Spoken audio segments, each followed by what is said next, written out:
Happy Wednesday. I'm back after a couple days not putting out any videos. That's because it's really slowed down for the 49ers here with the offseason program wrapping up. We're going to move to a little bit more of an offseason cadence.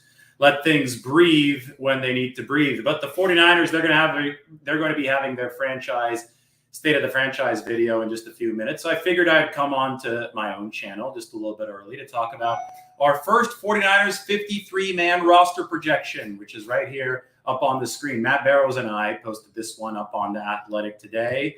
I'm going to copy that link. I'm going to put it in the chat section. It's also waiting for you in the comments section, so be sure to check it out. I know 53-man roster projections are pieces of content that people really like to see, and it might be a little early for one, but as far as consuming 49ers material, it's never too early for a roster projection, right? And it was a tough one because the 49ers do have a loaded roster, I think, at the margins this year. Now, obviously, ultimate success is going to be determined by how Trey Lance plays, how the marquee players play. But when you're talking about a 53-man projection, the marquee players in Lance, they're all going to be on the inside of that projection. The guys who may be on the outside looking in, that happens at, the 6th or 7th receiver spot, the 5th or 6th running back spot, the 11th or 12th defensive line spot. That's where roster building becomes very interesting. And that's where Matt Barrows and I attack this piece. So it's $1 a month for The Athletic right now. Click on that link, check it out.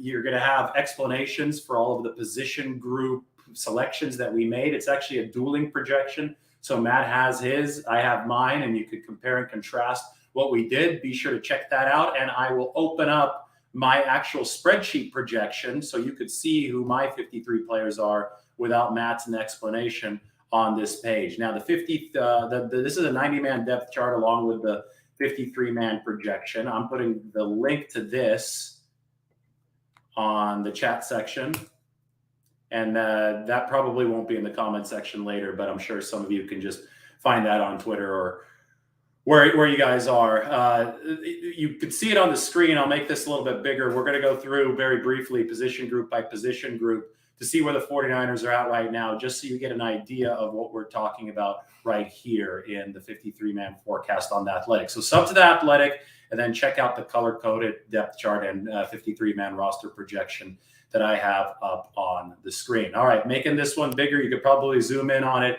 I'll, toggle here between this view and the one that makes my face a little bit bigger, bring some personality into the show. But my 53-man projection at quarterback, I think the 49ers will take 2.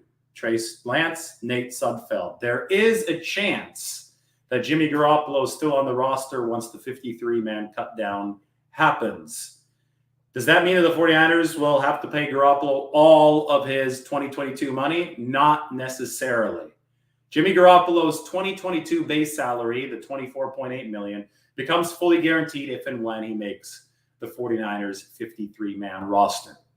But if he's traded in week 2, week 3, week 4, whenever, the 49ers would only owe Jimmy Garoppolo the prorated amount of what he is due. So they'd only owe him 4 out of 17 weeks or 5 out of 17 weeks if it came in week 5.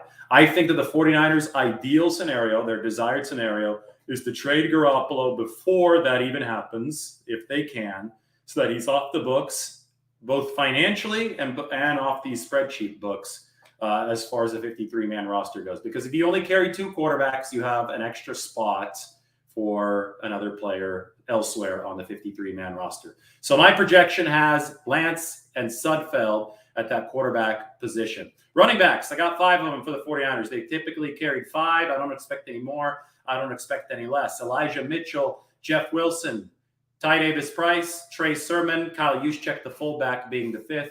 I don't think that JaMycal Hasty makes the 53-man roster unless there is an injury. If there is an injury, then obviously you have Hasty, who can be put right onto that 53-man. He's made it before. He made it last year over Wayne Gallman. Receiver, Deebo Samuel, Brandon Ayuk.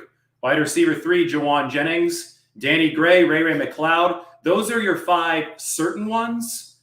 Then it's up to number 6. Do the 49ers only carry 5, or do they carry 6? Or, hey, do they carry 7 receivers? That's really unlikely. I think 6 might be the most likely amount. But 5 is the only guaranteed amount that the 49ers carry. And I just listed the 5 that they certainly will carry. Who's number 6 going to be? Well, if you take a look at the options, I have Malik Turner penciled in the 6, but it could also be Marcus Johnson, a veteran they picked up. It could also be one of the 2 rookies, Taser Mack or Tay Martin. Austin Mack and Keyshawn Johnson used to play for the Cardinals, also candidates for that. If you're just tuning in, make sure to like the video, subscribe to the channel. 49ers State of the Franchise coming up here in just a few minutes. I'll hand it off to that when that ends, because when this ends, because I'm going to have to watch that at 2 o'clock, and then maybe we'll come on live again after the State of the Franchise to break down any new developments that may come from that YouTube video. Tight ends, I have the 49ers carrying 4. George Kittle, Charlie Werner, Ross Dwelly, Tyler Kroft. Now, they also have Tanner Hudson, a veteran who made a one-handed catch last week.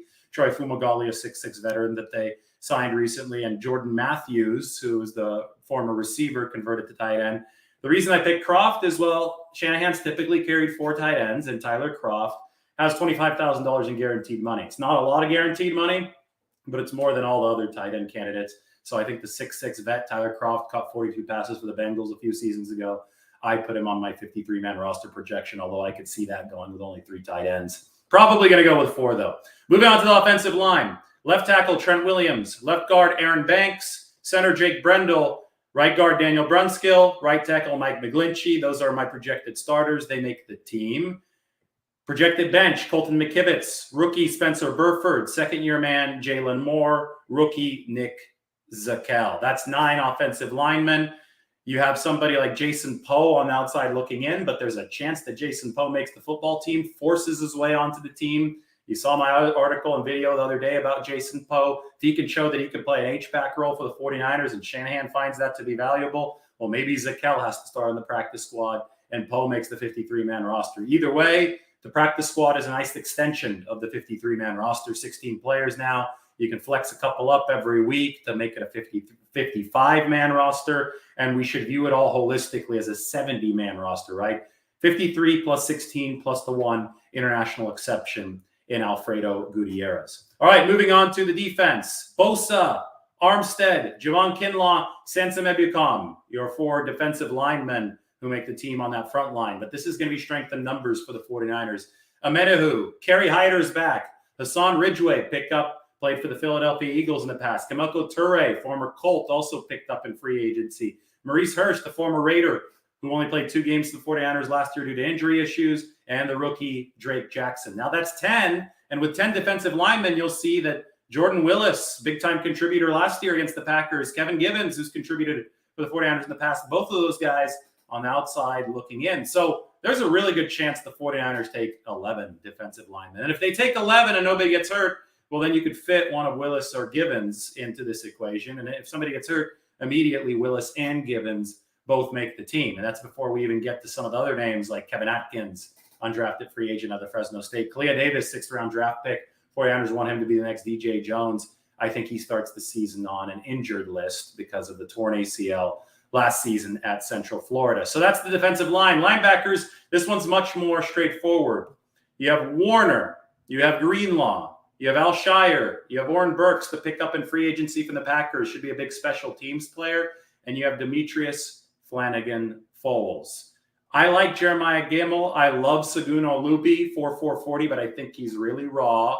Matt Barrows, in his 53-man projection, he thought that Seguno Lupi was going to make the team. So go ahead and check out that link in the comment section. You can subscribe to The Athletic for $1 a month. He thinks that Luby's going to make the team. I think because he's been so raw, he went to 4 different colleges over the course of his college career, bounced around. I mean, he went to Drake Jackson's high school, Seguno Luby did.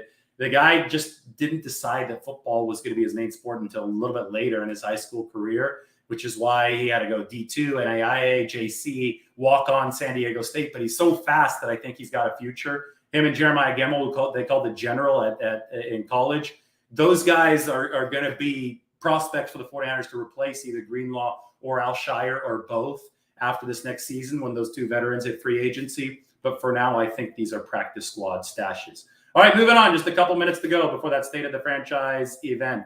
49ers in the secondary. Why don't we look at the cornerbacks first? Charvarius Ward. I think Jason Verrett starts on an injury list. I have him here on the 53, but not counting toward that, which is why I have him shaded in red with asterisks.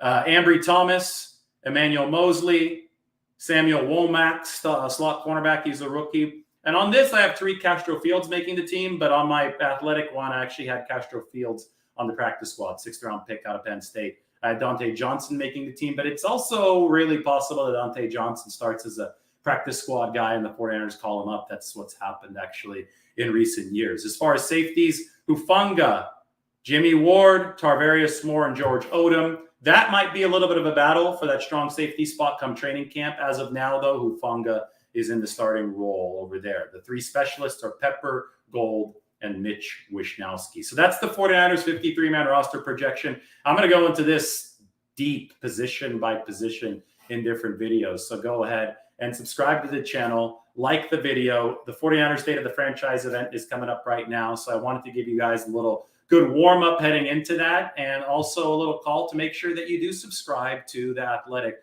Here it is. I'm going to put it into the chat section again. This is the 49ers 53-man roster projection, our first one following the offseason program. So check it out. It's there in the chat section, $1 a month for The Athletic. Like this channel, subscribe to it, and go enjoy that 49ers State of the Franchise event. I'll talk to you all very soon. Thanks a lot. Everybody have and continue having a great Wednesday. And how about those Warriors? We're right in the middle of the NBA Finals, so probably good. We're focusing on some basketball right now as well. Everybody take care.